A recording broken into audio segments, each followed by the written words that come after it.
कहानी लेखक की अपनी भावनाओं के द्वारा लिखी गई है। इस कहानी को सुनकर आप अपना मनोरंजन कर सकते हैं। इस कहानी में दर्शाए गए पात्र, उत्पादन और घटनाएं सभी काल्पनिक हैं। कहानी किसी भी व्यक्ति के भावनाओं, प्रथाओं और परंपराओं का अपमान नहीं करती है। ये कहानी पूरी तरह से काल्पनिक है। दोस्तों, सिर्फ आपसे एक ही रिक्वेस्ट है कि आप हमारी वीडियो को लाइक और सब्सक्राइब कर लिया कीजिए, क्योंकि हम इसे बहुत ही मेहनत से बनाते हैं और आप बिना लाइक और सब्सक्राइब किया ही चले जाते हैं। प्लीज प्लीज प्लीज, यह आपका प्यार होगा हमारे लिए। आप हमारे चैनल को लाइक और सब्सक्राइब जरूर कर लिया कीजिए, जिससे हमें लगेगा कि हमारी मेहनत व्यर्थ नहीं जा रही है और आपको हमारी वीडियो पसंद आई, और इसी तरह हम आगे भी अच्छी अच्छी स्टोरी आपके लिए लाते रहेंगे। एपिसोड 137, मिस्टर कपूर का गुस्सा। पिछले एपिसोड में आपने सुना कि किस तरह रूहानी सभी डॉक्टरों को अच्छा सबक सिखाती है और दूसरी तरफ मयंक और रेहान किया को रास्ट करने के लिए ले जाते हैं। अब आगे रेहान की नज़र जब किया पर पड़ती है तो वह देखता है कि किया को नींद नहीं आ रही है। मयंक भी किया की सिचुएशन अच्छे से समझ रहा था। उसे अपनी बहन के लिए अच्छा नहीं लग रहा था। वह समझ सकता था कि किया इस समय किस दौर से गुजर रही है। तभी रेहान मयंक को बाहर जाने के लिए कहता है। मयंक अच्छे से समझता था कि रेहान किया को बहुत ज्यादा प्यार करता है। वो उसे अच्छे से संभाल लेगा। आखिर में उससे भी तो अपनी बहन की चिंता थी। वह तुरंत ही रूम से बाहर चला जाता है। वही रेहान किया के पास जाता है। जैसे ही किया देखी है कि रेहान उसके पास आ रहा है, वो उठने लगती है, लेकिन रेहान उसे लेते रहने का इशारा करता है और खुद जाकर उसके सिरहाने बैठ जाता है। वह धीरे धीरे किया के सर पर हाथ फेरने लगता है और प्यार से कहता है कि मैं हूं ना तुम्हारे पास, तुम्हें टेंशन लेने की कोई जरूरत नहीं है।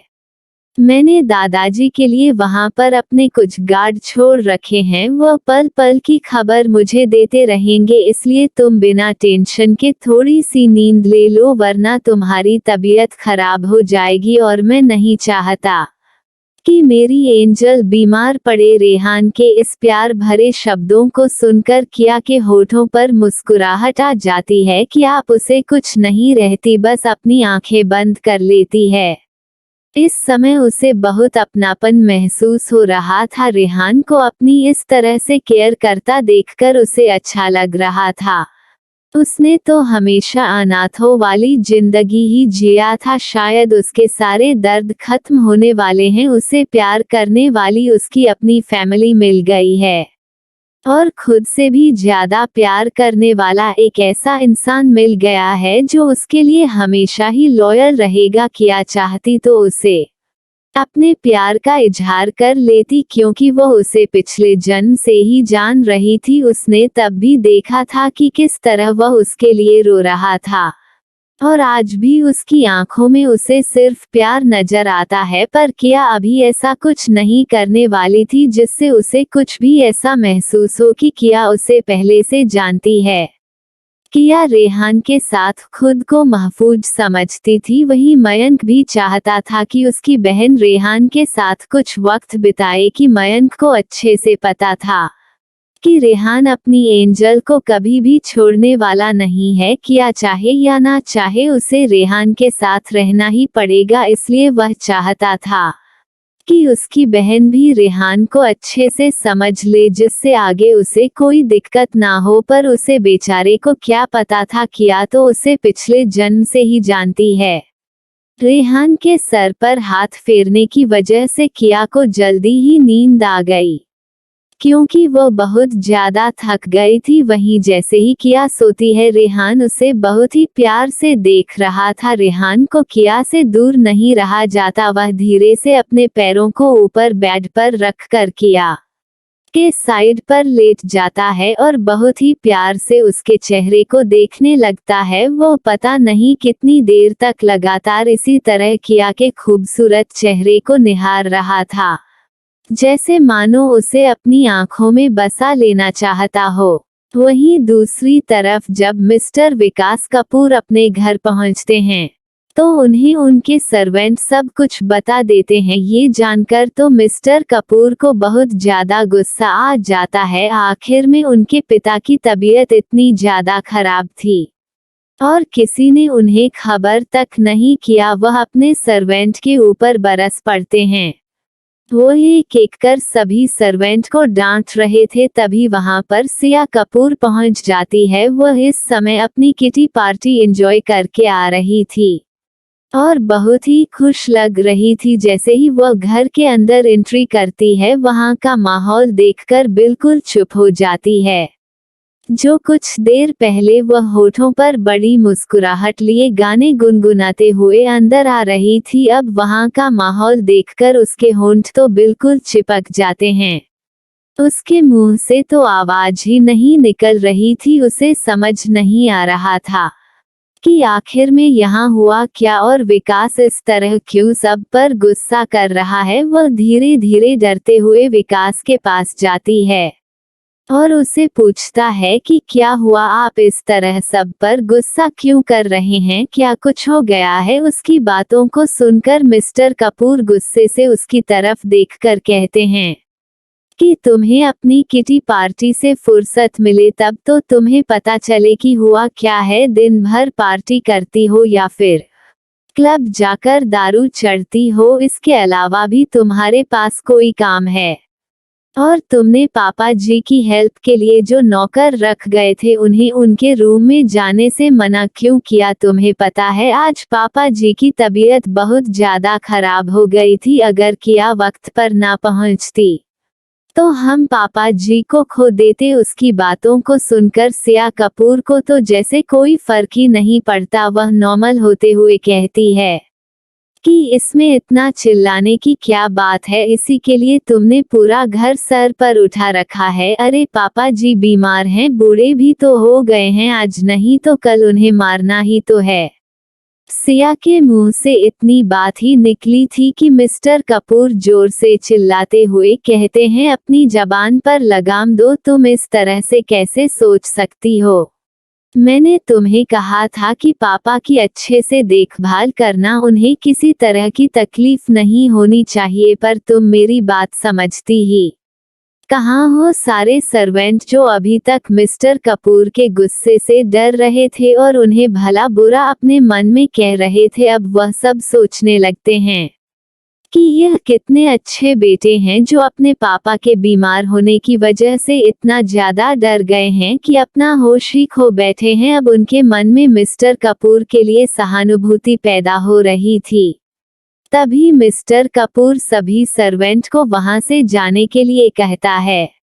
सभी सर्वेंट चुपचाप वहां से चले जाते हैं। उसके बाद सिया कपूर तो अपने असली रंग में आ जाती है और तो मटकते हुए जाकर सोफे पर बैठ जाती है और कहती है कि मैंने तो इंतजाम कर रखा था कि बुड्ढा मर जाए, पर पता नहीं यह मरता क्यों नहीं है, पता नहीं कब मरेगा और कब मेरे सर से बोझ टलेगा। उसकी बातों को सुनते हुए मिस्टर कपूर एक जोरदार तमाचा उसकी गाल पर लगाते हैं और कहते हैं अब समझ में आया कि उनकी हालत इतनी खराब क्यों हुई, यानी यह सब कारकुनी तुम्हारी थी। तुम दुनिया की सबसे बड़ी बेवकूफ औरत हो। मिस्टर कपूर उसे सुना जा रहे थे, पर सिया तो गुस्से से मिस्टर कपूर को भरे जा रही थी, मानो वह अभी के अभी मिस्टर कपूर को मार डालेगी। आखिर में उसकी हिम्मत कैसे हुई उसे पर हाथ उठाने की। वह जोर से चिल्लाती है और कहती है कि उसे बुद्ध की वजह से तुम मुझ पर हाथ कैसे उठा सकते हो, तुम मुझसे प्यार करते थे तो कैसे आज इस तरह से मुझ पर हाथ उठा रहे हो। मिस्टर कपूर गुस्से से कहते हैं तुम्हारी बेवकूफियां की वजह से तुम पर हाथ उठाना पड़ा। बेवकूफ औरत, तुम्हें नहीं पता है पापा जी के नाम पर अभी भी कंपनी के आधे शेयर हैं। अगर पापा जी को कुछ हो जाएगा तो वह सारे शेयर या तो किया को मिल जाएगा या फिर ट्रस्ट में चला जाएगा, और उस शेयर की कीमत तो तुम्हें पता है। इतना सुना था कि सिया का मुंह तो खुला का खुला रह जाता है। उसे तो पता ही नहीं था कि पापा जी के नाम पर अभी इतनी सारी दौलत पड़ी है, वरना वह इतनी बड़ी बेवकूफ़ी कभी नहीं करती। अब वह क्या करे, उसे तो डर लगने लगता है क्योंकि उसे अच्छे से पता था कि पापा जी के पास ज्यादा वक्त नहीं है। वो विकास को यह नहीं बता सकती थी कि उसने पापा जी को पॉइजन दे दिया है, जिसकी वजह से पापा जल्द ही इस दुनिया को अलविदा कह देंगे। अगर विकास को ये पता चला तो वह तो उसकी जान ही निकाल लेगा, क्योंकि पैसों के आगे वह किसी की नहीं सुनता। इस समय सिया को बहुत ज्यादा डर लग रहा था, वहीं मिस्टर कपूर को तो समझ नहीं आ रहा था कि वह आगे क्या करे। वह हॉस्पिटल जाकर किया को क्या सफाई देगा कि वह अपने पापा की ठीक से देखरेख भी नहीं कर सका। उसे पता था कि किया दादाजी को बहुत ज्यादा मानती है, लेकिन उसने सोचा कि छोड़ो, वह छोटी बच्ची है, उसे किसी तरह भला फुला लेंगे। और बाकी इस वक्त उसके मन में यही चल रहा था कि पापा जी के कुछ होने से पहले सारे शेयर किसी तरह अपने नाम करवा ले, वरना कहीं देर हो गई तो उसके हाथ से सब कुछ निकल जाएगा। पर उसे नहीं पता था कि किया अब वह किया नहीं है जिसे थप्पड़ मारकर या डांटकर एक कोने में फेंक दिया जाए। ये किया तो खुद में एक मौत है, और मौत कभी किसी को नहीं छोड़ती है, वह भी इन लोगों को कितने आराम से छोड़ने वाली नहीं है। लेकिन ये तो आगे ही पता चलेगा। इस वक्त वहां तारा की एंट्री होती है। तारा इस समय बहुत ज्यादा थकी हुई थी। उसने अपना हुलिया तो ठीक कर लिया था, फिर भी कोई भी देखकर यह बता सकता था कि इस वक्त उसकी सिचुएशन ठीक नहीं है। तभी मिस्टर कपूर तारा की तरफ देखते हुए कहते हैं, तुम कहाँ थी? मिस्टर कपूर की तेज आवाज सुनकर तारा एक पल अपनी जगह पर ही रुक जाती है, पर वह बिना उनकी ओर देखे रहती है कि अपने दोस्तों के साथ थी। कल एक पार्टी थी, उसी में गई थी। उसके पापा उसे कहते हैं कि दिन भर तुम माँ बेटी को पार्टी करने से कभी फुर्सत नहीं मिलती है। यहाँ मैं एक हूँ कि दिन रात कमाने के पीछे लगा रहता हूँ कि तुम्हारे ऐसो आराम को किस तरह से पूरा करो, पर तुम लोगों के तो ऐसो आराम खत्म होने के नाम ही नहीं लेते। तो मिस्टर कपूर आप क्या करेंगे? क्या वह तारा के ऊपर भी अपना गुस्सा निकलेंगे या वह तारा को माफ कर देंगे? चलिए सुनते हैं अपने नेक्स्ट एपिसोड में। एपिसोड 138। दादाजी के पास ज्यादा वक्त नहीं है।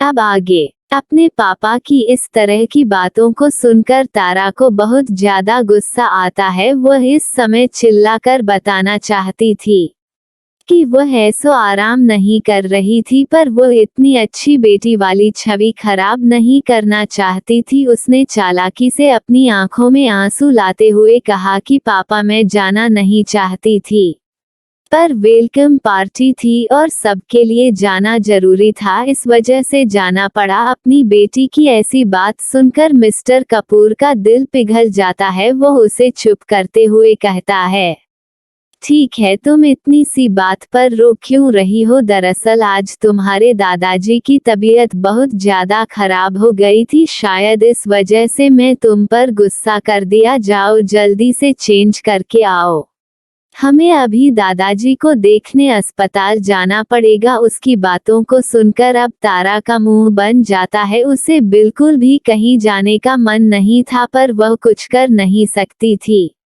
वह चुपचाप हमें अपना सर हिलाकर अपने रूम की तरफ चली जाती है। वही सिया भी जल्दी जल्दी चेंज करने अपने रूम की तरफ चली जाती है। उसने तो एक बार भी ये देखने की कोशिश नहीं की कि उसकी बेटी की हालातों में घर वापस आई है। वहीं दूसरी तरफ किया की नींद अब टूटने लगी थी। जैसे ही किया ने धीरे धीरे अपनी आंखें खोली, अपने सामने उसे रेहान का प्यारा सा चेहरा दिखाई पड़ा। रेहान बिल्कुल किया के सामने लेटा हुआ था, दोनों का मुंह एक ही तरफ था। किया रेहान को पहली बार अपने इतने पास देख रही थी। इस समय रेहान की आंखें बंद थी, उसकी बड़ी बड़ी पलकें, उसका खूबसूरत सा चेहरा बिल्कुल किसी मासूम बच्चे की तरह लग रहा था। वह किसी छोटे से बच्चों की तरह सो रहा था, जिसके चेहरे पर भर भर के मासूमियत झलक रही थी। रेहान किया को इसी तरह देखते देखते सो गया था। उसे तो पता भी नहीं चला कि कब उसकी नींद लग गई और अब काफी देर हो गई थी। तभी किया प्यार से उसकी तरफ देखते हुए अपनी उंगलियों को उसकी आंखों की पलकों पर धीरे से रखती है। वह इस वक्त उसकी पलकों को छूना चाहती थी, लेकिन जैसे ही इसका टच रेहान को होता है, रेहान की नींद टूटने लगती है। किया जब देखी है कि रेहान उठने वाला है तो वह तुरंत अपनी आंखों को बंद कर लेती है। रेहान धीरे धीरे अपनी आंखों को खोलता है। जैसे ही वह अपनी आंखों को खोलता है तो उसके सामने किया का प्यारा सा चेहरा था, जिसे देखकर रेहान के होठों पर बड़ी सी मुस्कुराहट आ जाती है और वह मन ही मन सोचता है कि काश उसकी जिंदगी में ये सुकून भरा पल रोज आए और जब वह अपनी आंखें खोले तो उसकी एंजल का चेहरा उसके सामने इसी तरह से हो। ये सोचते हुए वह किया के माथे को चूम लेता है और प्यार से उसे देखने लगता है। उसका बस चले तो वह पूरी जिंदगी उसे इसी तरह देखता रहे। थोड़ी देर इसी तरह बीत जाने के बाद किया देखती है कि रेहान तो अपनी जगह से हिल भी नहीं रहा है। उसे समझ आ जाता है कि रेहान उठने वाला नहीं है, तो वह खुद ही अपनी आंखों को धीरे से खोल देती है। रेहान जैसे ही किया को जागता हुआ देखा है, वह जल्दी से उठकर बैठ जाता है। वह नहीं चाहता था कि उसकी एंजल उसे किसी तरह से गलत समझे, लेकिन उसे क्या पता था कि उसकी एंजल ने पहले ही सब कुछ देख लिया है। पर सच में किया को आज बहुत ही सुकून भरा नींद आया था। ये सब सोते हुए किया हल्के से मुस्कुरा देती है। रेहान जब किया को देखा है कि उसकी एंजल उससे नाराज नहीं है तो उसकी भी टेंशन दूर हो जाती है। वह तुरंत किया को फ्रेश होने को कहकर रूम से बाहर चला जाता है और मयंक को मैसेज करके बता देता है कि किया उठ चुकी है। मयंक, जो कि किया के उठने का ही इंतजार कर रहा था, वह तुरंत ही किया के लिए कुछ नाश्ता लेकर उसके रूम में पहुंच जाता है। किया भी मुंह हाथ धोकर आ चुकी थी। तब तक में रेहान भी आ जाता है। किया प्यार से मयंक की तरफ देखते हुए कहती है, भाई आपने आराम किया? कि इतनी फिक्र भरी बात सुनकर मयंक को बहुत अच्छा लगता है और वो उसे कहता है कि बच्चा मैं बिल्कुल ठीक हूँ, पर तुम ठीक हो कि नहीं? किया भी हाँ में सिर हिला देती है। उसे अच्छा देखकर मयंक को भी अच्छा लगने लगता है, क्योंकि जब पहले उसने किया को देखा था तो उसका पूरा चेहरा मुरझाया हुआ था, पर अभी किया बिल्कुल फ्रेश लग रही थी। वह तीनों बैठकर एक साथ नाश्ता करते हैं। बीच बीच में मयंक कुछ कुछ बातें किया से करता जा रहा था। वही किया भी बहुत ही प्यार से अपने भाई के सवालों का जवाब दे रही थी और रेहान चुपचाप भाई बहन के प्यार को देख रहा था। जब तीनों ने सब खत्म कर लिया तो वह लोग अस्पताल के लिए निकल गए। दूसरी तरफ मिस्टर कपूर और उनकी बीवी और तारा ये सब भी अस्पताल के लिए निकल जाते हैं। हालांकि किया बिल्कुल ही पास में थी, इसलिए वह तुरंत ही वहां पहुंच जाती है। इस वक्त गार्ड ने उन लोगों को चारों तरफ से घेर रखा था, इसलिए किसी ने उन्हें नहीं देख पाया। वह लोग सीधा दादाजी के रूम में जाते हैं और किया अच्छे से अपने दादाजी को चेक करती है। अब सब कुछ बिल्कुल ठीक था। वहीं जूनियर डॉक्टर, जिसे रूहानी ने दादाजी के केयर के लिए रखा था, आ जाता है और वह किया को देखकर तुरंत ही झुककर उसे बहुत ही सम्मान के साथ ग्रीट करता है, क्योंकि इस वक्त उसे किया की हकीकत पता थी। किया ने अभी भी अपने आप को मास्क से ढक रखा था, फिर भी उसकी खूबसूरती डॉक्टर को समझ आ रही थी। वह तो खुद पर यकीन नहीं कर पा रहा था कि वह अपने सामने डॉक्टर केआर को देख रहा है, पर वह उसे बिल्कुल भी यह नहीं जताता कि उसे सब कुछ पता है, क्योंकि रूहानी ने साफ साफ मन कर दिया था कि कोई भी इस बात का जिक्र नहीं करेगा जिससे किया को परेशानी ना हो। डॉक्टर किया को दादाजी की ब्लड रिपोर्ट देता है, जो सर्जरी से पहले ली गई थी। किया जैसे ही सारे रिपोर्ट को पढ़ाती है, उसकी आंखें ही बड़ी हो जाती है। क्या उसके दादाजी के पास ज्यादा वक्त नहीं है? क्या उसने बहुत देर कर दी है? नहीं, ऐसा नहीं हो सकता है।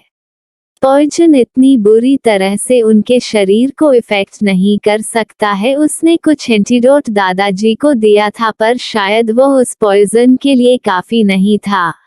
अब वो क्या करें? उसे जल्दी से जल्दी उसे हर्ब को लाना पड़ेगा जिससे दादाजी को ठीक किया जा सके। अब वह और देर नहीं कर सकती है। किया यही सब बातें अपने मन में सोच रही थी, तभी रेहान किया से पूछता है कि एंजल, कुछ हुआ क्या? इस रिपोर्ट में ऐसा क्या लिखा है जिसे देखकर तुम इसी में खो गई हो? इतना कहकर वह किया के हाथों से रिपोर्ट को ले लेता है और जैसे ही वह उसे रिपोर्ट को पढ़ता है उसे भी आश्चर्य होता है। किया के दादाजी को पॉइजन दिया गया है और रिपोर्ट के मुताबिक उनके पास ज्यादा वक्त नहीं है। ये देखकर रेहान किया की तरफ देखने लगता है। उसे किया के लिए बहुत ज्यादा दुख हो रहा था।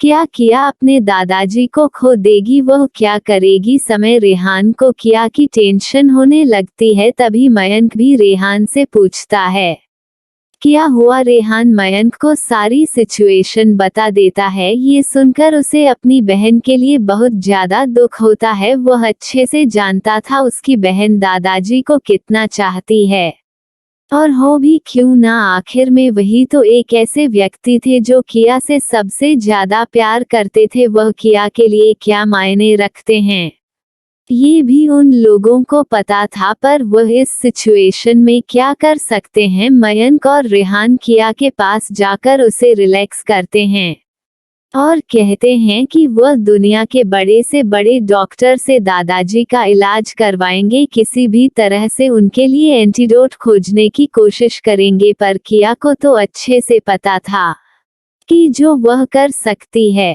शायद ही कोई कर सकता हो। अभी इन्हें किया की हकीकत भी तो पूरी तरह से नहीं पता थी। किया उन्हें तसल्ली देता है कि वो बिल्कुल ठीक है और वह इतना घबराई हुई नहीं है। आखिर में इस तरह की सिचुएशन उसके सामने बहुत बार आ चुकी है। उसे पता है इस सिचुएशन से कैसे निकालना है। वह लोग दादाजी को अच्छे से एग्जामिन करके उनकी सिक्योरिटी को डबल कर देते हैं और वहां से निकल जाते हैं, क्योंकि किया के पास ज्यादा वक्त नहीं है। वह इस तरह हाथ पैर हाथ धरे बैठ नहीं सकती है। उसे जल्दी से जल्दी दादाजी के लिए वह हर्ब वो ढूंढ कर लाना ही पड़ेगा। वह लोग वहां से जाने लगते हैं। तभी रूहानी का कल आ जाता है, क्योंकि हॉस्पिटल से उसे पता चल चुका था कि किया वहां आई है।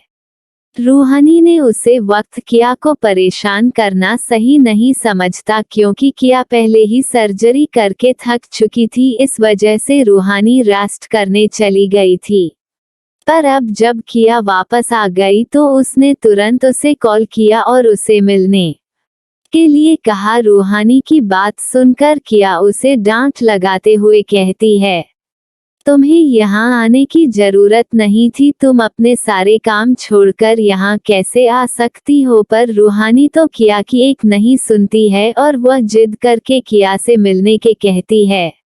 किया मयंक और रेहान को जाने के लिए कह देती है और उन्हें बताती है कि उसे अपनी दोस्त से मिलने जाना पड़ेगा। वह लोग भी किया की बात मान जाते हैं, क्योंकि वो बहुत समय से किया के साथ थे। इस वजह से काम भी रुका हुआ था। अब सब सही है तो वह सब निश्चिंत होकर जा सकते हैं। रेहान किया को समझाते हुए कहता है कि अपना ध्यान देना और एंजल खाना तो बिल्कुल भी स्किप नहीं करना। अपनी हेल्थ का पूरा ध्यान रखना। मयंक भी किया को अपना ध्यान रखने के लिए कहता है कि हम मुस्कुराकर दोनों को हाँ में जवाब देती है। वो दोनों किया की प्यारी सी मुस्कुराहट देखते ही रह जाते हैं। अब जाकर उन्हें किया के चेहरे पर मुस्कुराहट दिखाई पड़ी थी, वरना जब से वह आए थे किया का मुरझाया हुआ चेहरा देखकर उन्हें बहुत ही तकलीफ हो रही थी। वो दोनों उसे बाय करके वहां से चले जाते हैं और किया भी रूहानी से मिलने के लिए निकल जाती है। वहीं रास्ते में किया अपने सेक्रेटरी से उसे हर्ब के बारे में पता लगाने को कहती है। जहां तक उसे अंदाजा था वह उसे इंडिया में तो मिलने वाला नहीं था, पर वह जहां भी हो वह उसे ढूंढ कर ही मानेगी।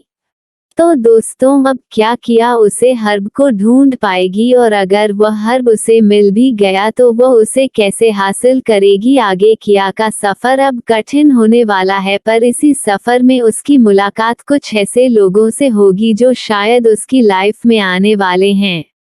यहाँ पर हमारे एक दोस्त मोनावाजिस ने कमेंट किया है कि किया ने मयंक को इग्नोर किया है, और अगर वह होती तो अपने भाई को कभी भी इग्नोर नहीं करती। पर मैं आपको बता दूं कि किया ने पूरी स्टोरी में मयंक को कहीं भी इग्नोर नहीं किया है। रही बात रेहान के केयर की, तो वह सिर्फ खामोशी से मयंक और रेहान के केयर को देख रही थी। वह कुछ ना कुछ बोलना चाहती थी, पर उन दोनों के आगे वह कुछ बोल भी नहीं पाती है। इस वजह से रेहान ही मयंक से ज्यादा केयर करने लगता है, पर किया ने तो मयंक को कभी भी इग्नोर नहीं किया, बल्कि वह मयंक ही था जो किया को गांव की बहन समझकर अब तक उसे इग्नोर करता रहा और उसे एक बार भी मिलने नहीं आया। अगर किया ने उसे वक्त मयंक की जान नहीं बचाया होता, किया की हकीकत मयंक के सामने नहीं आती, तो शायद अभी तक मयंक उसे इग्नोर ही करता रहता। इसलिए मैं अपने दोस्तों से यही कहूंगी कि वह स्टोरी के किसी भी किरदार को बैड कैरेक्टर घोषित न करे। किरदार अपनी जगह पर सही होते हैं, उन्हें सिचुएशन के हिसाब से अपना कार्य करना होता है। मुझे लगता है अब आपका डाउट क्लियर हो गया होगा। सो स्टोरी को एंजॉय कीजिए और आप किसी भी तरह का अपने मन में स्टोरी के मैन लीड के लिए नफरत नहीं भरिए, क्योंकि यह लोग स्टोरी की जान होते हैं और इन्हें अच्छा करना होता है। मिलते हैं आपसे नेक्स्ट एपिसोड में, तब तक के लिए आप सभी का दिल से धन्यवाद। एपिसोड 139, मिस्टर कपूर का हॉस्पिटल आना। दोस्तों, आप लोगों ने पिछले एपिसोड में सुना कि किया रूहानी से मिलने के लिए उसके पास चली जाती है और दूसरी तरफ मिस्टर कपूर अपनी फैमिली के साथ हॉस्पिटल पहुंच जाते हैं। अब आगे, हालांकि अब तक मिस्टर कपूर ने अपने गार्ड के जरिए पता कर लिया था कि उनके पिता कहां पर एडमिट है। जैसे ही वह लोग हॉस्पिटल के सामने पहुंचते हैं, सिया कपूर का तो मुंह ही बन जाता है। आखिर में इतने बड़े हॉस्पिटल में लाने की क्या जरूरत थी पापा जी को। वह अपने आप को रोक नहीं पाए और बड़बड़ाते हुए कह ही दी। वही मिस्टर कपूर अपनी आंखों को घूरते हुए अपनी बीवी को देखते हैं। अभी अभी तो उन्होंने इतना समझाया था, इस पर इस मंदबुद्धि के समझ में क्यों नहीं आता है। इस समय पापा जी का जीवित रहना बहुत ही ज्यादा जरूरी है। वह ऐसी पागल औरत का कुछ नहीं कर सकते थे। उन्होंने अपना सर झटका और अपनी बीवी को अपने पिताजी के सामने मुंह बंद रखने को कहा। वह नहीं चाहते थे कि उनकी बीवी के कुछ भी उठ पटांग कहां पर उनके पिताजी की तबीयत खराब हो और इतने महंगे हॉस्पिटल का बिल और बड़े। वह सब अपनी गाड़ी से उतरकर हॉस्पिटल के अंदर जाते हैं। मिस्टर कपूर रिसेप्शन के पास जाकर अपने पिता का वार्ड नंबर पूछते हैं। तब वहां रिसेप्शनिस्ट उसे बताती है कि उनके पिता को वीआईपी वार्ड में रखा गया है। ये सुनकर तो अब मिस्टर कपूर को भी अंदर ही अंदर लगने लगता है कि सच में बहुत ज्यादा खर्च होने वाला है। पर वो कुछ नहीं रहते और अपनी फैमिली के साथ लिफ्ट में चले जाते हैं। जैसे ही ऊपर के फ्लोर पर लिफ्ट खुलता है, वह सामने से उसे फ्लो को देखकर दंग रह जाते हैं। वह बहुत ही वीआईपी फ्लो था, वहां पर सब कुछ बहुत ही ज्यादा महंगा था। वहां ये देखकर तो बिल्कुल नहीं लगता था कि यह हॉस्पिटल है, बल्कि यह तो घर वाली फीलिंग दे रही थी। वह सब देखते हैं कि वहां लंबे चौड़े कुछ बॉडीगार्ड खड़े हैं, कि उन्हें नहीं पता था कि यह गार्ड उनके पिताजी के लिए ही यहाँ रखे गए हैं। वह सोचते हैं कि कोई वीआईपी होगा जिसके लिए ये गार्ड यहाँ खड़े हैं। तभी वहां से आते हुए नर्स को देखकर वह अपने पिताजी का रूम पूछते हैं। नर्स उन्हें रूम नंबर बता देती है। वह लोग जैसे ही रूम के पास पहुंचते हैं, वह गार्ड उन्हें रोक लेते हैं और उन्हें अंदर जाने से साफ साफ मना कर देते हैं। ये देखकर मिस्टर कपूर को बहुत गुस्सा आने लगता है। आखिर में वो कोई ऐसे वैसे इंसान नहीं है, वह भी एक इज्जतदार और बड़े बिजनेसमैन है। और भला ये लोग उनके पिता से मिलने के लिए उन्हें क्यों रोक रहे हैं? और ये लोग हैं कौन? मिस्टर कपूर उन लोगों से कहते हैं कि अंदर जो पेशेंट है वो उनके पिताजी हैं, पर गार्ड उनकी एक बात भी नहीं सुनते हैं और उन्हें मिलने से साफ साफ मना कर देते हैं।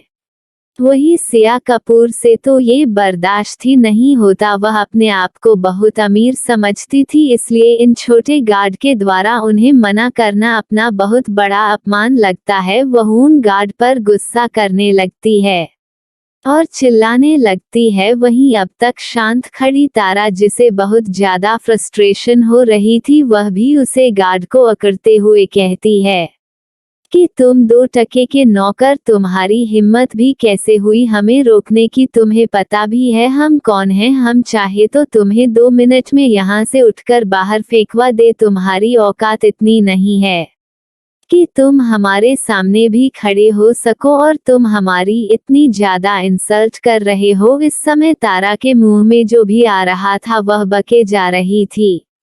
उसे अपने पैसे का बहुत ही घमंड था। शोर सुनकर वहां पर कुछ डॉक्टर और उनके साथ कुछ गार्ड भी आ जाते हैं। डॉक्टर उन्हें शांत करते हैं। तभी मिस्टर कपूर डॉक्टर से शिकायत करते हुए कहने लगते हैं कि यह गार्ड उन्हें उनके पिताजी से नहीं मिलने दे रहे हैं। ये वही जूनियर डॉक्टर था जो किया के साथ ऑपरेशन के वक्त मौजूद था। डॉक्टर ने उसे वक्त देखा था कि इस बुजुर्ग इंसान की तबीयत इतनी ज्यादा खराब थी, फिर भी इनका कोई रिलेटिव नहीं था। इतना बड़ा सर्जरी हो गया, फिर भी किसी ने एक बार भी उनकी खबर नहीं ली और अचानक से यह इनका बच्चा कहां से पैदा हो गया और यहाँ पर किसी बैड मैनर की तरह शोर शराबा कर रहा है। देखने से तो ठीक ठाक ही लग रहा है। इस समय डॉक्टर के मन में यही सवाल चल रहा था।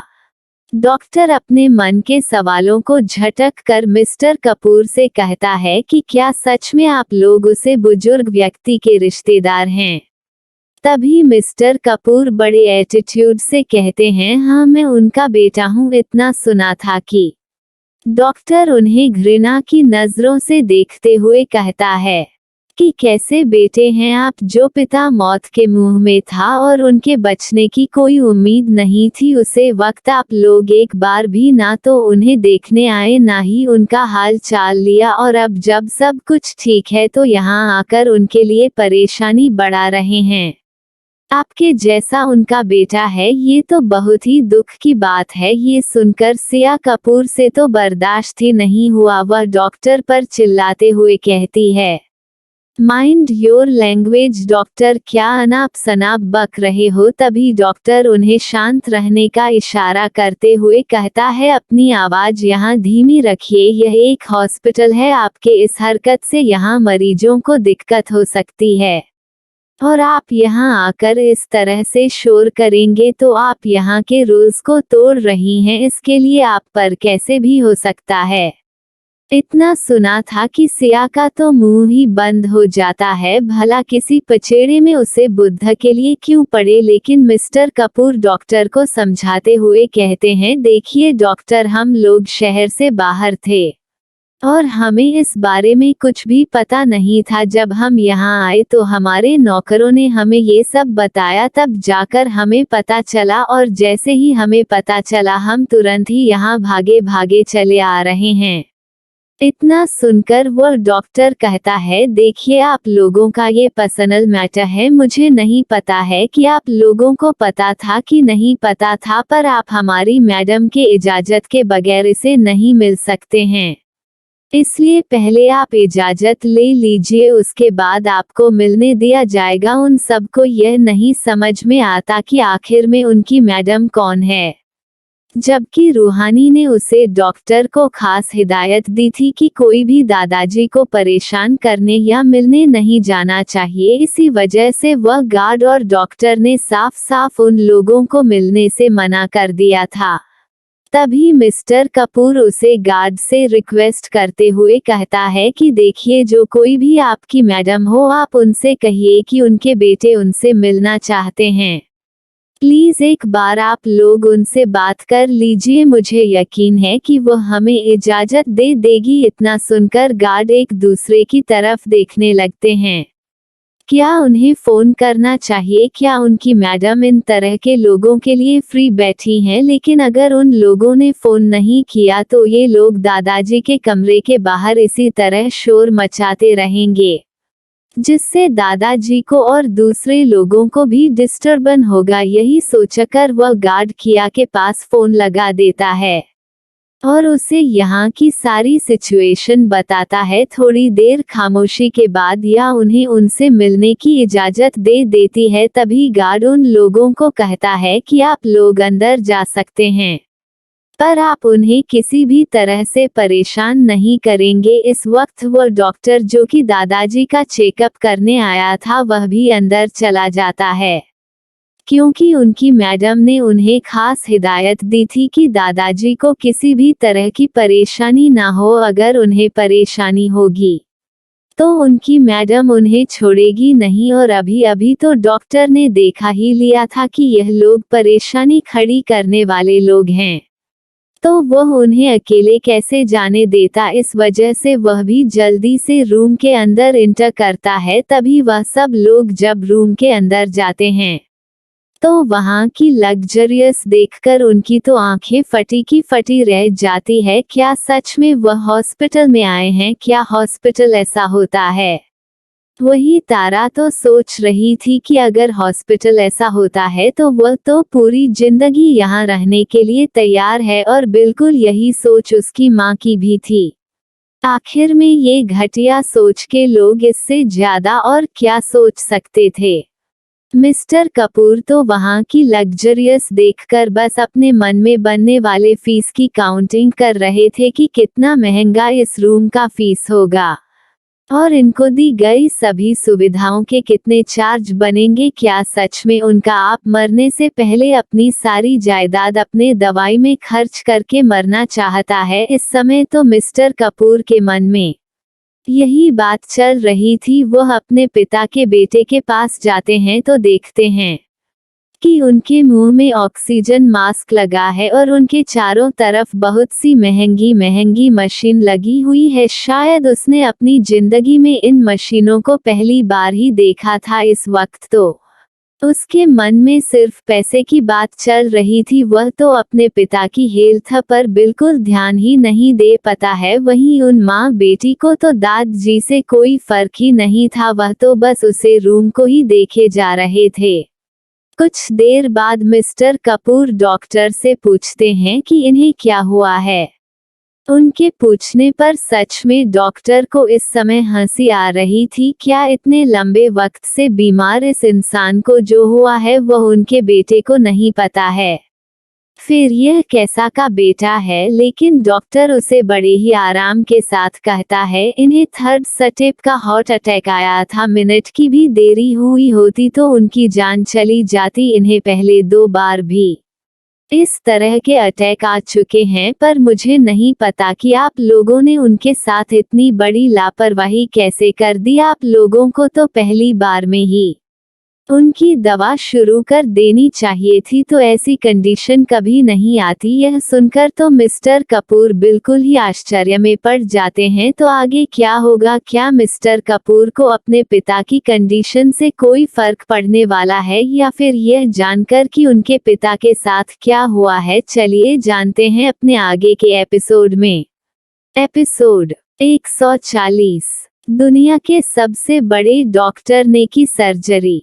अब आगे मिस्टर कपूर ने अपने मन में सोचा, उन्हें क्यों नहीं पता कि उनके पिताजी को पहले भी 2 बार अटैक आ चुका है। यानी सारा किया धरा सिया कपूर का था। उसने सब कुछ मिस्टर कपूर से छुपा रखा था। फिर डॉक्टर ने उनसे कहा कि उनकी सारी नब्ज ब्लॉक हो चुकी थी और उन्हें पॉइजन भी दिया गया है, जिस वजह से उनके बचने की उम्मीद बिल्कुल ना के बराबर थी। इतना सुनते ही सिया कपूर का तो शरीर ही ब्लैक हो जाता है, क्योंकि यह बात वह किसी भी कीमत पर किसी को पता नहीं चलने देना चाहती थी। पर हॉस्पिटल आने से यह बात अब सामने आ चुकी थी। वही मिस्टर कपूर तो ये सुनकर बड़े ही आश्चर्य में थे कि उनके पिता को पॉइजन दिया गया था। ये कैसे हो सकता है? उनके घर में ऐसा कौन है जो उनके पिता को मारना चाहता है?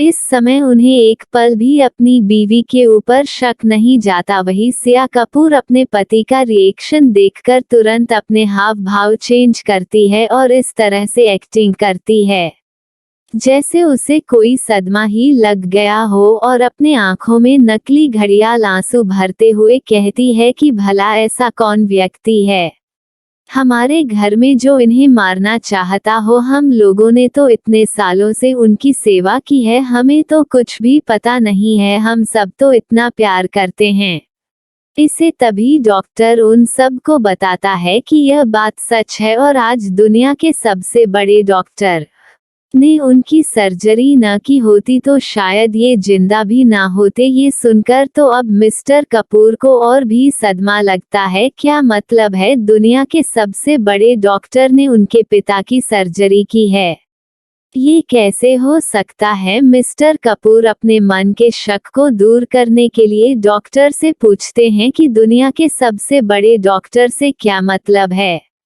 क्या इनके लिए डॉक्टर विदेश से बुलाए गए थे। इस समय उन्हें तो यही डर लग रहा था कि अगर डॉक्टर विदेश से बुलवाए गए होंगे तो कितना बजट बन गया होगा, लेकिन उनके इस सोच पर पानी फेरते हुए डॉक्टर कहता है कि वह तो इतने बड़े डॉक्टर हैं कि विदेश के भी डॉक्टर उनके आगे छोटे पड़ते हैं। पूरी दुनिया के बड़े से बड़ा डॉक्टर भी उनसे एक बार मिलने के लिए तरसता रहता है, और यहाँ तक कि उनसे दवाई करवाने के लिए पता नहीं कितने लोगों ने उन्हें कितने करोड़ का ऑफर भी दिया है, पर वह सभी के लिए अवेलेबल नहीं है।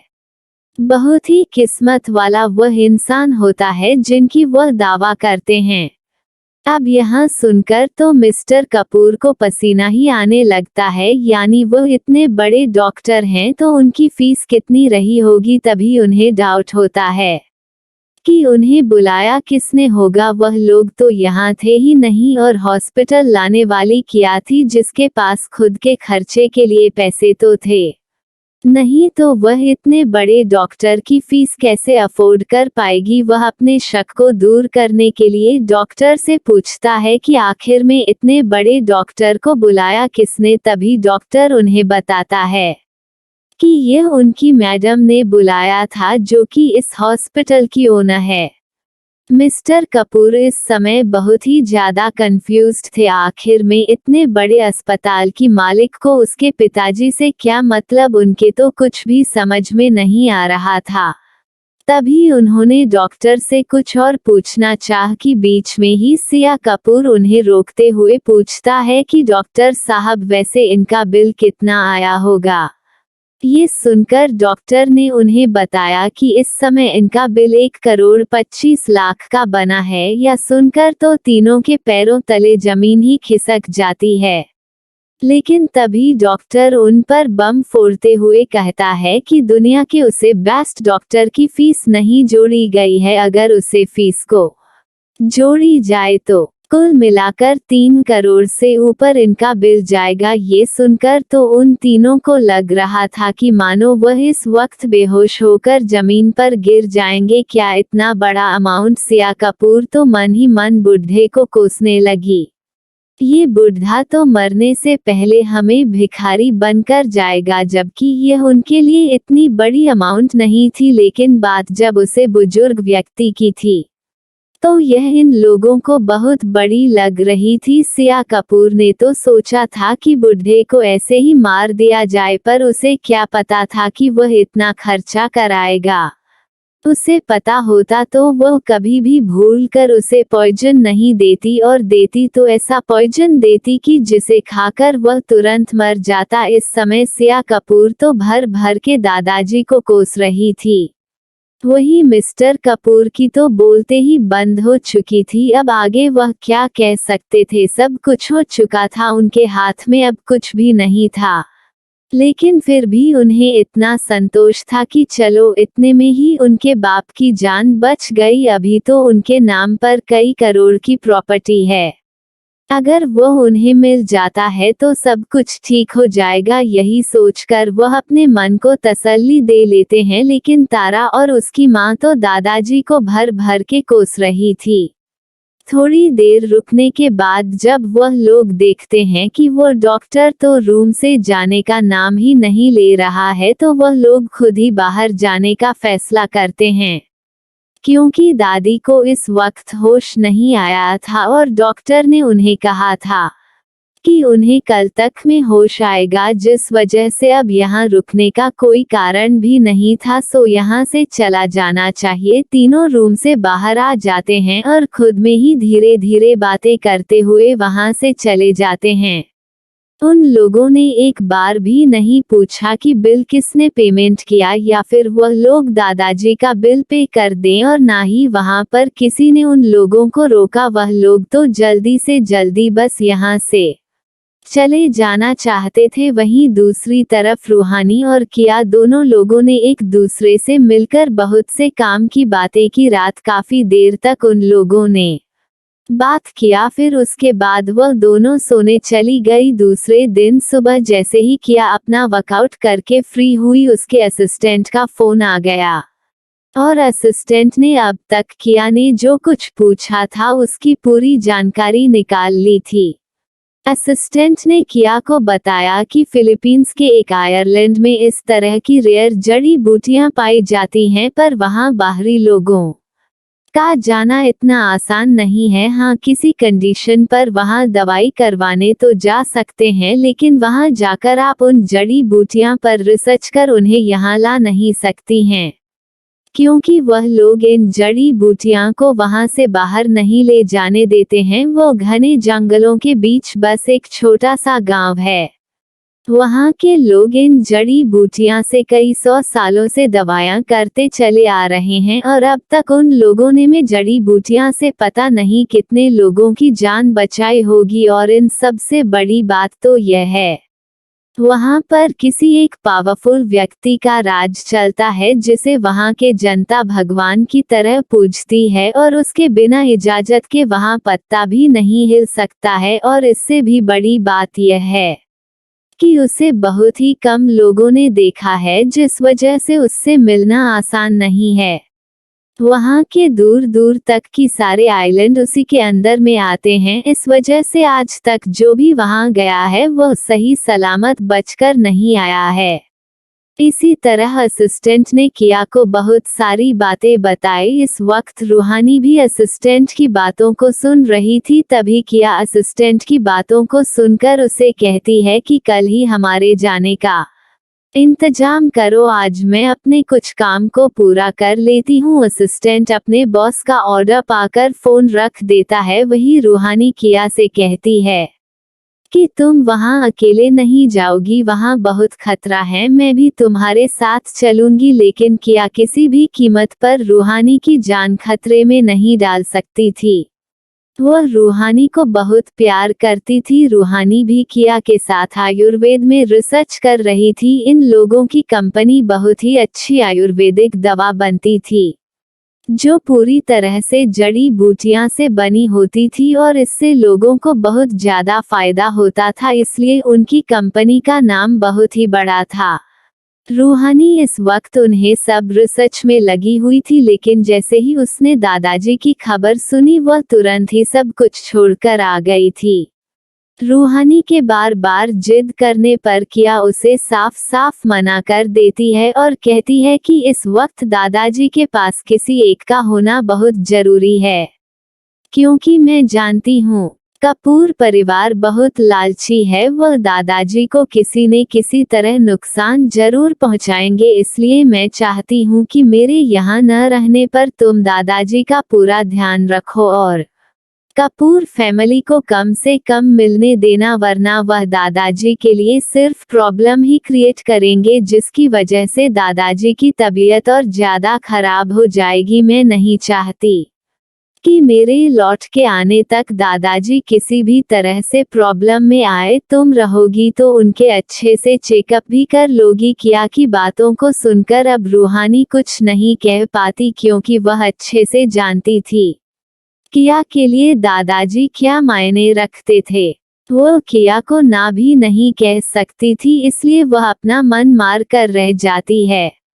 अब आगे क्या होगा? क्या किया रूहानी को अपने साथ ले जाएगी? क्या किया उसे खतरनाक जगह पर अकेले ही चली जाएगी? और फिर वहां किया के साथ क्या होगा, जानने के लिए चलिए बढ़ाते हैं अपने नेक्स्ट एपिसोड की तरफ।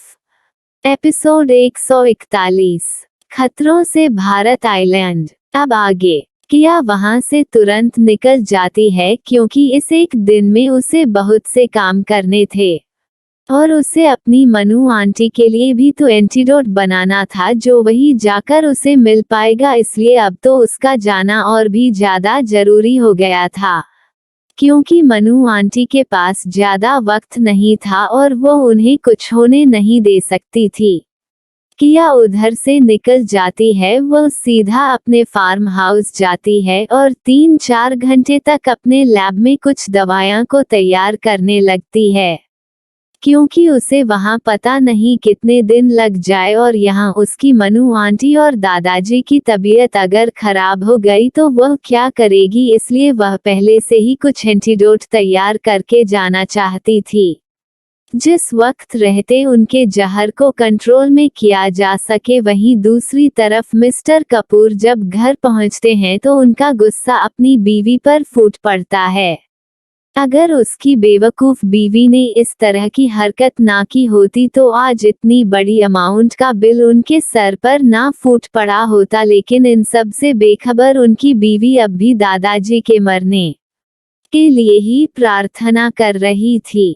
मिस्टर कपूर गुस्से में अपनी बीवी को कहते हैं कि तुम्हारी एक बेवकूफी की वजह से देख लो आज क्या से क्या हो रहा है, क्या तुम्हें छोटी सी बात समझ में नहीं आती है? वो इतने बूढ़े थे, एक कोने में ही तो पड़े थे, तुम्हारा क्या बिगड़ जा रहा था? कौन सा घर का काम तुम करती हो जो थकी जा रही थी? घर में हर काम के लिए सर्वेंट रखे गए हैं, फिर भी एक बुजुर्ग व्यक्ति को 2 वक्त का खाना नहीं खिला पा रही हो और उनकी इस तरह से कंडीशन हो गई, सारी गलती तुम्हारी है। तभी मिस कपूर मिस्टर कपूर पर चिल्लाते हुए कहती हैं कि हाँ अब सारा इल्जाम मुझे पर ही लगा दो, जैसे मैं ही उनके अंदर घुसकर उन्हें हार्ट अटैक लाया है। अरे उम्र हो गई है, आज नहीं तो कल मारेंगे ही, इसमें इतना मेरे ऊपर चिल्लाने की क्या बात है?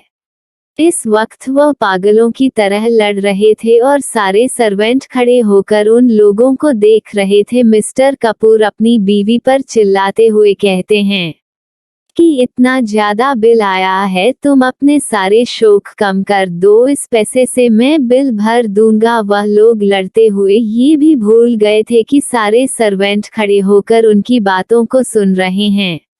अभी तक तो ये सर्वेंट यह सोच रहे थे कि मिस्टर कपूर कितने अच्छे हैं जो अपने पिताजी के लिए इतना ज्यादा परेशान है, पर अब हम सबको पता चल जाता है कि यह सब तो पैसों के लिए था। वह इसलिए नहीं परेशान थे कि उनके पिताजी की तबीयत खराब हो गई है, बल्कि वह तो इसलिए परेशान थे कि दवाइयां में बिल कितना बनेगा। इस वक्त सारे सर्वेंट उन लोगों को बहुत ही धिक्कार की नजरों से देख रहे थे। ऐसे औलाद से तो बिना औलाद रहना ही अच्छा है। पहले तो उसे बुजुर्ग व्यक्ति को इन लोगों ने खूब परेशान किया और अब जब वह इस कंडीशन पर पहुंच गए हैं तो इन लोगों को अभी भी उनकी तबीयत की नहीं बल्कि अपने पैसों की पड़ी है।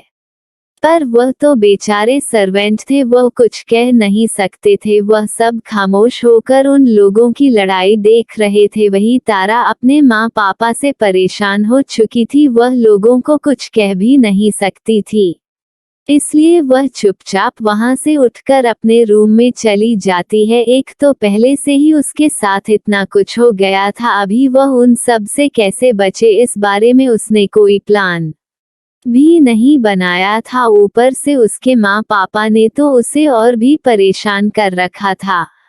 तारा बहुत थक गई थी, वह सीधा अपने रूम में जाकर अपने सामान को एक तरफ फेंकती है और बेड पर जाकर लेट जाती है। वह भी रात भर बहुत दर्द भरा वक्त बिताया था, इसलिए उसे बहुत ज्यादा नींद आ रही थी। उसने अब तक किसी तरह खुद को रोक रखा था, लेकिन अब वो बिल्कुल बीमार सी लग रही थी, सो वह बेड पर पड़ते ही सो गई। वहीं दूसरी तरफ किया ने जब अपना काम खत्म कर लिया तो वह तुरंत ही उन दवाइयों को अपने साथ लेकर और शंकर को सब कुछ बताकर वहां से निकल जाती है। हालांकि किया ने शंकर को अपने साथ चलने के लिए कह दिया था, इस वजह से अब शंकर को यहाँ की सारी व्यवस्था अपने असिस्टेंट को करने को कह दिया था। वो किया के साथ चल जाने के लिए हर तरह की तैयारी करने लगता है, क्योंकि किया ऐसे किसी के एरिया में अकेले तो नहीं जा सकती थी, इसलिए उसे पूरी तैयारी के साथ ही निकालना पड़ेगा। और किया इन सब में पहले से ही परफेक्ट थी, उसे इस तरह की सिचुएशन बहुत बार झेलनी पड़ी थी, इसलिए वह सब आसानी से कर लेती है। वही किया अपने ऑफिस पहुंच जाती है और जल्दी से 2 दिन के पड़े पेंडिंग काम को चेक करती है, क्योंकि इन 2 दिनों में उसे बिल्कुल भी टाइम नहीं मिला था एक बार भी उसे और नजर डालने का। वह जल्दी जल्दी सारा काम अपने असिस्टेंट को समझा देती है और जो भी फाइल उसके सिग्नेचर के लिए होते हैं वो उसे जल्दी जल्दी पढ़कर उसे पर सिग्नेचर कर देती है, जिससे उसके जाने के बाद किसी भी तरह का काम ना रुके। और वैसे भी पहले से ही उसने यहाँ की पावर अपने असिस्टेंट को दे रखी थी, इस वजह से उसके ना रहने पर ज्यादा कुछ असर नहीं पड़ने वाला था। फिर भी वो एक बार सब कुछ चेक करना चाहती थी। वही दूसरी तरफ रेहान और मयंक भी अपने ऑफिस में काम कर रहे थे। इस समय रेहान का दिल कुछ अजीब सा हो रहा था, उसे नहीं पता था कि उसे इतना अजीब क्यों लग रहा है, जैसे उसका अपना कोई उसे दूर जा रहा हो। पर ऐसा कुछ नहीं था, क्योंकि अगर ऐसा होता तो रेहान को सब कुछ पता होता, इस वजह से वह अपने आप को तसल्ली दे रहा था। पर उसे क्या पता कि उसकी एंजल अब उसकी आंखों से दूर जा रही है। उसे नहीं पता कि अब वो दोबारा कब मिल पाएंगे या भी नहीं मिल पाएंगे। अगर रेहान को ये सब पता होता तो वो किया को कभी भी जाने नहीं देता, और अगर किया नहीं मानती तो वो खुद किया के साथ जाता। पर किया ने बहुत ही खामोशी के साथ अपनी तैयारी कर ली थी, जिसकी भनक किसी को नहीं थी। वही मयंक जल्दी जल्दी काम करके घर जाना चाहता था। उसे पता था कि वह किया से घर पर मिल पाएगा। वह अपनी बहन के साथ कुछ वक्त रहना चाहता था, क्योंकि इस वक्त किया अपने दादाजी की वजह से दुखी होगी। मयंक तो यही सोच रहा था, इस वजह से वह भी जल्दी जल्दी अपना काम खत्म करके अपने घर जाना चाहता था। मयंक कुछ फाइल लेकर जल्दी से रेहान के केबिन में पहुंचता है। वही रेहान मयंक को इस तरह जल्दीबाजी करता देखकर पूछ ही लेता है कि क्या उसे कहीं जाना है जो तुमने इतनी जल्दी अपना काम पूरा कर लिया। मयंक उसे फाइल देते हुए कहता है, हाँ मुझे जाना है, इसलिए तो मैं जल्दी से अपना काम खत्म कर लिया है। अब इसमें सिर्फ तुम्हारा काम बचा है, इसलिए तुम इसे खत्म करो और मैं अपने घर जा रहा हूँ। ये सुनकर तो रेहान आश्चर्य से मयंक की तरफ देखने लगता है। उसे यकीन नहीं हो रहा था कि मयंक अपने घर जाने के लिए इतनी जल्दीबाजी कर रहा है, जिसे पहले हजारों बार घर से बुलावा आता था, पर वो घर जाने के नाम पर ही गायब हो जाता था। और आज उसे घर जाने की जल्दीबाजी है। रेहान उसे घूरते हुए कहता है कि ऐसी क्या बात है जो आज जिंदगी में पहली बार तुम्हें घर जाने की जल्दी हो रही है। वही मयंक रेहान को चढ़ाते हुए कहता है कि अरे मेरी प्रिंसेस जो घर में है, जब मैं जल्दी से घर जाऊंगा तो उसके साथ ढेर सारा टाइम स्पेंड करूंगा और हम लोग खूब एंजॉय भी करेंगे, इसलिए मैं ज्यादा से ज्यादा वक्त निकालना चाहता हूँ। मयंक की बात सुनकर रेहान को बहुत ज्यादा गुस्सा आता है। वो कैसे भूल गया था कि यह उसकी एंजल से मिलने के लिए इतना उतावला हो रहा है। उसका बस चलता तो वह अभी मयंक का गला दबा देता। मयंक रेहान का फेस देखकर सब कुछ समझ रहा था। वह जान रहा था कि इस समय रेहान को बहुत ज्यादा जलन हो रही है, पर बेचारा रेहान कुछ नहीं कर सकता था। वो मन में ही सोच रहा था, काश कितना अच्छा होता मैं भी पहले की तरह मयंक के साथ उसके घर जा पाता। लेकिन कुछ दिन पहले ही उसने इतना बड़ा कांड जो कर दिया था, अब उसे बहुत पछतावा हो रहा था। वो गुस्से में ही मयंक को चिल्लाते हुए कहता है, सारी गलती तुम्हारी है, सारी गलती तुम्हारी है। उसकी इस तरह की बातों को सुनकर मयंक बिल्कुल भी समझ नहीं पाता कि रेहान उसे पर इस तरह से क्यों चिल्ला रहा है और कैसी गलती मेरी है। वह रेहान से कहता है कि अरे भाई, पर मेरी गलती कहाँ है। रेहान अपनी जगह से उठकर खड़ा हो जाता है और मयंक के पास आकर उसकी कॉलर पकड़कर झकझोरते हुए कहता है, तुमने क्यों नहीं बताया था कि किया तुम्हारी बहन है, वरना मैं उसे दिन इतना सब कुछ तुम्हारे घर वालों को ना सुनता और इस तरह से हमारे रिलेशन भी खराब नहीं होते और आज मैं भी तुम्हारे साथ तुम्हारे घर जा सकता था एंजल से मिलने के लिए, पर सारी गलती तुम्हारी है। तुम सब कुछ जानते हुए भी मेरे साथ खेल खेल रहे थे। मैं तुम्हें छोड़ूंगा नहीं। मयंक को अब जाकर सब कुछ समझ आता है और वह अपने मुंह पर हाथ रखकर हंसने लगता है, क्योंकि इस वक्त रेहान गुस्से में था और अगर वो उसके सामने जोर जोर से हंसेगा तो रेहान तो उसे मार मार कर उसकी चटनी ही बना देगा। रेहान गुस्से में मयंक को देखा है और कहता है कि बहुत हंसी आ रही है तुम्हें, मैं तुम्हें ऐसा सबक सिखाऊंगा कि सारी हंसी ही गायब हो जाएगी। तभी मयंक अपनी हंसी को रोकते हुए कहता है, अरे यार मेरी बात तो सुनो, मैं तो तुम्हें बार बार समझाने की कोशिश ही कर रहा था कि इतनी जल्दी नहीं करना चाहिए। मैं तो तुम्हें कई बार समझाया था, पर मुझे क्या पता था कि मेरी बहन ही तुम्हारी एंजल है। ये तो मुझे बाद में पता चला, वरना मैं तुम्हें बता देता। तभी रेहान को याद आता है कि हाँ, सच में उसने मयंक को तो कभी बताया ही नहीं कि उसकी एंजल कौन थी, तो उसे कैसे पता चलता। ये सोचकर वह चुपचाप जाकर अपनी जगह पर बैठ जाता है। इस वक्त उसे बहुत ज्यादा पछतावा हो रहा था, पर वो कुछ नहीं कर सकता था। वही मयंक रेहान की ऐसी हालत देखकर दिल ही दिल हंस रहा था। पहली बार उसने रेहान को इतना बेचारा सा देखा था, वरना रेहान ऐसा व्यक्ति था जो किसी भी चीज को चाह ले तो पलक झपकते ही हासिल कर लेता था। पर यहाँ पर जब बात उसके एंजल की हो तो वह इतना शांत हो जाता था कि मानो वह रेहान ही ना हो। मयंक रेहान को चिढ़ाते हुए बाइक आकर वहां से निकल जाता है। कुछ ही देर में रेहान का भी दिल नहीं लग रहा था, इस वजह से वह भी अपने घर के लिए निकल जाता है। वहीं मयंक अपने घर पहुंच जाता है, पर वहां उसे उसकी बहन कहीं भी दिखाई नहीं देती। वह अब तक सब जगह उसे ढूंढ चुका था। तभी वह विवान के कमरे में जाकर पूछता है कि किया अब तक आई नहीं है। क्या विवान उसे बताता है कि नहीं, दी ने कहा था कि आज उन्हें बहुत काम है, इस वजह से उन्हें आने में देर हो जाएगी। मयंक समझ जाता है कि किया ने घर में किसी को कुछ भी नहीं बताया है। शायद वह नहीं चाहती कि कोई भी उसकी वजह से परेशान हो। सच में उसकी बहन कितनी ज्यादा सहनशीलता रखती है। उसकी जगह पर और कोई होता तो वह सबकी सिंपैथी पाने के लिए अब तक रो रो कर सैकड़ों बार बता चुका होता, पर उसकी बहन इन सब सिचुएशन से अकेले ही निपट रही थी। ये पल उसके लिए बहुत ही ज्यादा तकलीफदायक था, फिर भी उसने किसी को भी इस बारे में पता नहीं लगने दिया। इस वक्त मयंक को अपनी बहन के बहुत ही ज्यादा प्राउड फील हो रहा था।